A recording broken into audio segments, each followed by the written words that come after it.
Well, good morning. We're approaching the end of August, and you know what that means. The days of summers are dwindling down to a precious few. Footballs will soon be flying through the air, and leaves will be painting a new panorama of color. None of this has anything to do with our show this morning. It was just an opportunity to wax poetic. Today we'll be talking with an individual who grew up in Upper Michigan and went on to real success in business and community service. We'll meet him right now. From TV6, this is The Ryan Report. Now, here's your host, Don Ryan. I always enjoy talking with people who have lived a successful life in whatever direction they chose to take it. And that's just what we're doing today. Our guest has achieved success in business and community service, including currently serving as a member of the NMU Board of Trustees. He also owns a lighthouse on an island, which is pretty unique. But rather than me telling you about it, let's explore it together. Our guest is Scott Holman. Scott, welcome back to the Ryan Report. Thank you very much. It's my pleasure. Nice to have you with us. Let's give people a chance to get to know you first. And we knew each other as young people. We weren't close friends, but we grew up in Ishpeming together. We did, and we're both Hematites. That's right. And your dad was a dentist? He was. I think your family included a couple of sisters? I have three sisters. Three sisters, okay. And all of them in education one way or another. Okay. Was there anything in those really early years that would have led people to say, Scott's going to be a successful businessman someday? Probably not a thing. Not a thing, okay. But that did come soon. Now, you graduated from Ishpeming High School 59? 59. Oh, okay. Now it's out. Okay. And then you went on to school at Northern, and then the entrepreneur stuff came into view, didn't it? You actually started your own business. I did, and I had small businesses even while I was in college, and opened up a dive shop in downtown, down by the lake, and actually ran that dive shop while I was in school. And you kind of introduced the whole concept to the air. Not that people didn't know about diving, but it wasn't something that was really going on in this area. It was the first compressor and the first dive shop in the Upper Peninsula. Okay. And so we started that at Northern. Well, Hardin was president. Okay. And what was your field of study? What was your degree when you graduated? Had a degree in business and biology. Okay. Okay.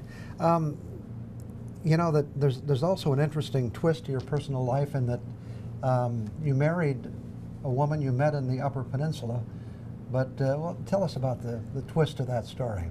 Martine is from Paris, France. Okay. And no, I didn't go over there to find Martine. She actually came over here, helped Mrs. Broderick teach a class in Ishpeming, and she was able to help her with the French class. Okay. Turns out my sister Faye was in that class and said, I'd like to bring Martine home and meet my brother. Ah, okay. And it's been a happy story ever since. Absolutely. You know, when you graduated from there's one major deal I want to talk about in the world of business, but before we get there, how did your career path start after you left Northern? Where did you head first? Well, I guess the biology came into effect. I was hired by the Upjohn Company to travel throughout the whole Upper Peninsula of Michigan, summer and winter, as a drug representative. Okay. And where did it go from there? From there, I decided to move on to other things and went to work for Lakeshore in Iron Mountain. Okay. And that was an opportunity that I enjoyed very much, and actually traveled around the whole country setting up sales forces for Lakeshore. Okay. Now, eventually you wound up at a company called Baycast Foundry in Bay City. And as I understand it, that foundry really went back to like 1895? That's right, it did, and it was Bay City Foundry at that time. Okay. Of course, when I made the acquisition, put it together, I changed the name to Baycast Incorporated. Okay. You were brought in there as a general manager at one point. The company wasn't doing well, and I understand you were able to somewhat turn it around. I lost less money each year. Okay. Well, that's important. Until you know, they finally, the Fortune 300 company that owned it, Midland Ross, at that point, finally decided to dispose of its 17 divisions, and I wound up through a great effort buying one of the divisions. Well, let's talk about that a little bit, because at one point And I want to read a quote here if I can find it. It was from a business magazine. It says, this almost unbelievable story tells how a marketing-oriented businessman acquired the remains of an old closed foundry and turned it into a profit maker overnight. That sounds pretty simple, but... Well, it took a couple of weeks, actually. Yeah. You actually offered them $2.8 million at one point to buy it, and I think at that point, you know, it was seen as somewhat of a going proposition. You even had some bank financing perhaps lined up. Different potential, a lot of bluff, but some potential investors that didn't work out, some bank financing that didn't work out, I guess to summarize it if I can. Well, I was going to say, and I think it's kind of amazing because I want to say you actually kind of bought the company for nothing. Well, I like to think that I bought it with no money down. I didn't have any investors, didn't have any money, didn't have any bank financing, and so we did some interesting things with buying the scrapped inventory, turning that scrap into saleable product, and creating enough of a cash flow to be able to start to run the company. Just so you know, people don't miss that. You were able to buy some kind of old inventory that they were disposing of, in a sense, and with the idea that you would sell it and then pay them for it. And you made enough to not only pay for it, but to buy the whole company and the whole facility. In stages, right? And that's initially to pay for buying the equipment and the inventory. Rented a building across town, moved the operations over to that building because I didn't own the building that we were in initially, and it was February, so it was a cold old building, and so I think what we did is to incentivize the people that I hired to work on these castings in February. I would go over and buy a bucket of Kentucky Fried Chicken, bring it over to them at lunch every day. Okay. We'll talk some more about what happened in just a minute. We'll be back with more on the Ryan Report after we take this break.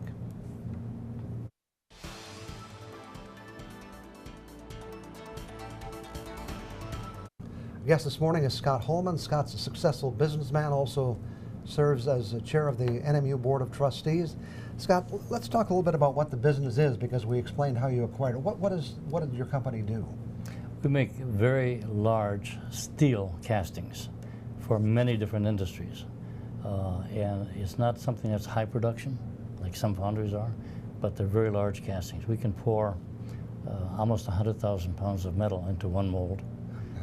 We do work for NASA. We built the track shoes that move the space shuttle out onto the launch pad. We do huge castings for Michigan State University for their cyclotrons.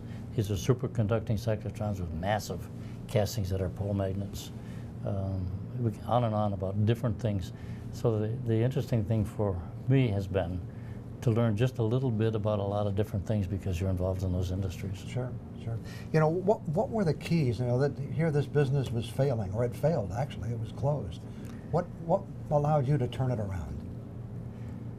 I think being more efficient, spending less time in non-productive meetings, getting the people that work there to have a sense of proprietorship. And I've always tried to think about my employees as volunteers, because if I don't treat them right, they could either leave, right? And if I do treat them right, volunteers tend to offer a lot on their own, as opposed to being pushed into something by somebody. So I think that helped a lot. We turned the quality of the castings around dramatically. So we had a faster throughput. Customers like that. We understood what the customers really needed and then addressed those needs much better than our pure foundries around the country. I think, wasn't marketing part of it too? You kind of expanded your scope, I believe? Absolutely. Instead of being a regional casting, we became an international casting operation, and have sold casting, have even sold large castings to China, as a matter of fact. Your company was named Inc. Magazine's Turnaround Entrepreneur Award winner for 1991. That's quite an accomplishment. It was quite it was a great honor to all of my employees that helped make it happen, and we certainly credited them for that opportunity. But it was it was quite an honor, and it gave me a chance to meet a lot of people who were entrepreneurs in different arenas. But I think it was really a morale booster for everybody who worked at Baycast. You and your wife had 3 sons, and ultimately you sold the company to those 3 sons, right? I did.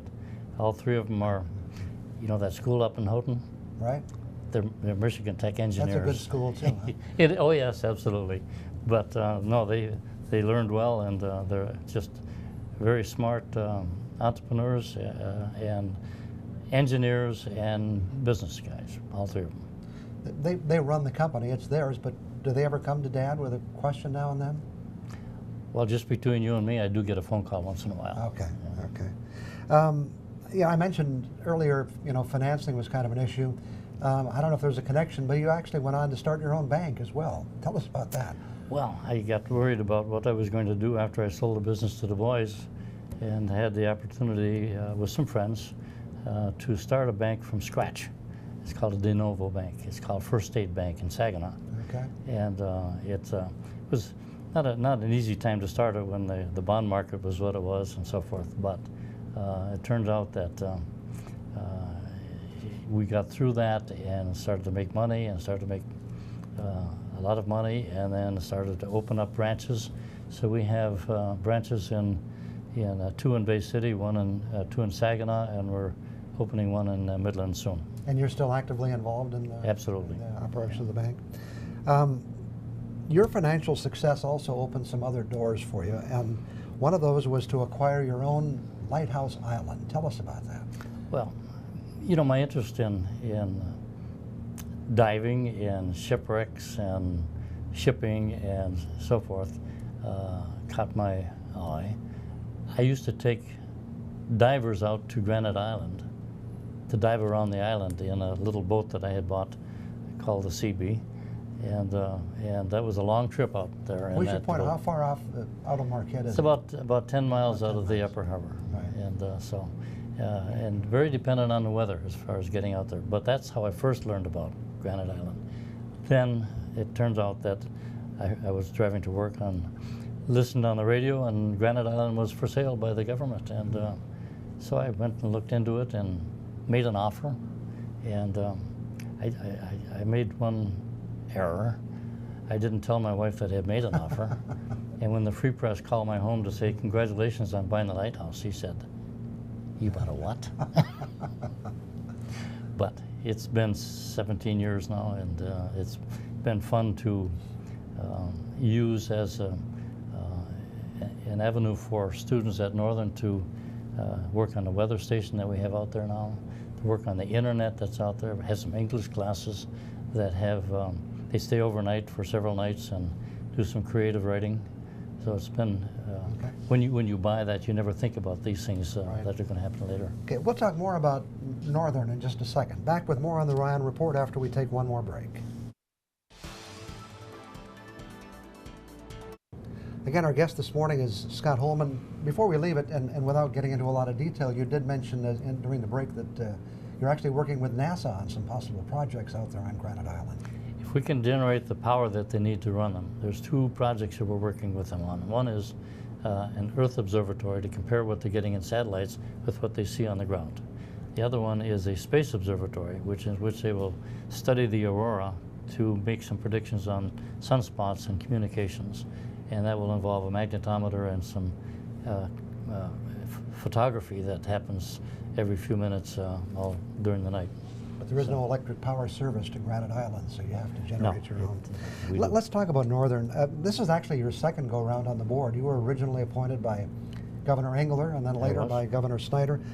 I know this. You're really into this service, aren't you? You enjoy being part of this board of trustees. I do. I think I appreciate the kind of a school that Northern really is, and it's a fantastic opportunity for young people in the Upper Peninsula, but also in the Lower Peninsula and Wisconsin and so forth. We have outstanding programs, and we need to sell those programs. You know, there are major changes occurring in technology and the nature of business. You know, from self-driving cars to Uber to Airbnb.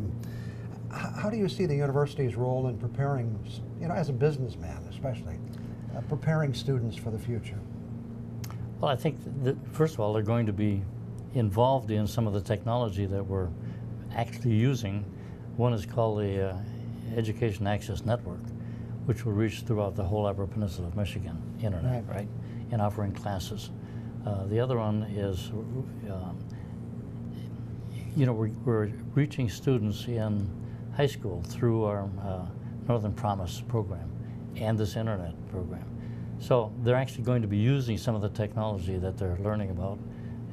And of course, kids are pretty savvy about technology when it comes to their computers and iPhones and so forth. And of course, in my first go-round, that big thing was giving laptops to each of the students that became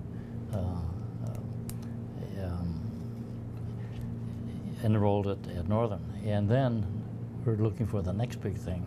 And I think the next big thing is our EAN network. Okay. The, obviously Northern and many schools, they're trying to attract students from a shrinking pool of prospects, let's say. Yes. College-age students. What does the university have to do to be in the forefront of that effort? We are looking at where do you get students from a shrinking demographic area, right? We knew 10 years ago, longer than that K through 12 was getting smaller and smaller in the Upper Peninsula. And so where do you get students to keep your enrollment up? We're fortunate this year that our pipeline is starting to fill back up. We're hopeful about a strong freshman enrollment class. So where do we get them? We get them from getting more students who graduate from high school to go to college and hopefully go to Northern, right? We also get them from, God, I hate to use the word stealing, but we're going to have to steal them from other universities, whether it's in Wisconsin, Lower Peninsula, Illinois, and that's where we're going to get our students. We have quite an array of students enrolled at Northern from literally all over the country. Of course, the key is to have whatever it is they're looking for. Absolutely. You know, one of the common things we hear today, and we don't have much time left, but is that we don't have, companies can't find qualified workers. And obviously the university is part of that, not just Northern, but all universities. Are we moving down the right track in training people for future jobs?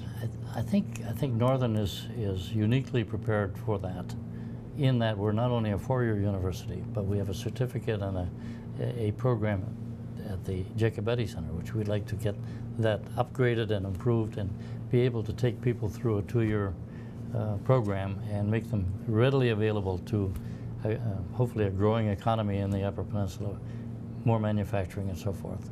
And so we can do both. We can do the four-year, and we have an outstanding program. We can do the two-year programs at Jacob Eddy and some of the other certificate programs. We have only 30 seconds or less. What do you say to the young entrepreneur out there who's thinking about his or her future? Take your entrepreneurial bent and add some classes to it so that you have the business skills to implement what it is that you want to do as an entrepreneur. Okay, so education and desire, I guess, is what it comes down to. Yes. And probably some hard work after that. Believe me. Okay. Thanks very much for coming in, Scott, this morning. I appreciate it very much. Been my pleasure and honor. Okay. We'll be back with some other thoughts for you after we take one more break.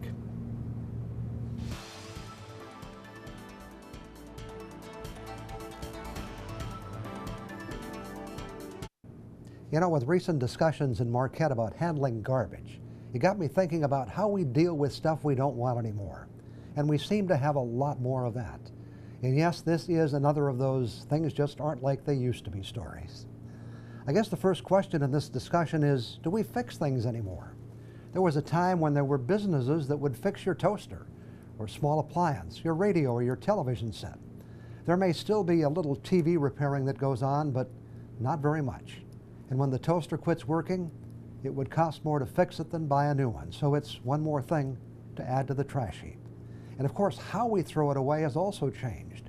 You can almost guess someone's age by what they remember about garbage. For example, do you remember the days when landfills were not needed to get rid of something? You just took it to the dump. You remember the dump, pretty much a fairly shallow crater in the ground. You could throw anything you wanted to in the dump. Sometimes people went there for entertainment, looking for rats or bears. It wasn't my interest, but for some, their target practice was shooting rats at the dump. And here's an interesting statistic to consider. According to a reliable source, and that would be the people who keep track of such things, in 1986 there were 7,683 dumps in the United States. By 2009, there were just 1,908 landfills nationwide. That's a 75% decline in disposal facilities in less than 25 years. Of course, landfills are generally much bigger and a lot more sophisticated than dumps, if you can use the word sophisticated in conjunction with a place where we throw our garbage. And it's not that we have less garbage, we've just gotten better at storing it. The fact is we have mountains of trash, and we keep adding to it. The answer, by the way, is not to throw your junk in the woods. TV6 has a campaign underway to combat littering, and I think we should all be 100% behind that. Dumping your trash on someone else's property is not the way to get rid of stuff we don't want. That's bad for all of us when you live in a beautiful place like we do. Which brings us to a key point in this morning's discussion. Perhaps the biggest thing that people from past generations, like mine, had to come to grips with was the fact that you must pay to throw something away. That just didn't seem right. You always had to pay to get something, but paying to throw something away, well, that was hard to get used to. But so are a lot of other things in life.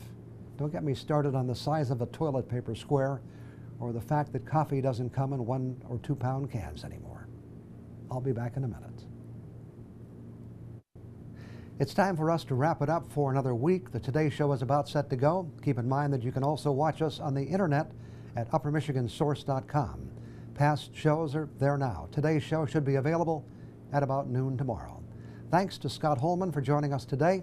He's had a successful and interesting career in business and public service. And thank you for being here. I hope we can look forward to seeing you again next Sunday morning.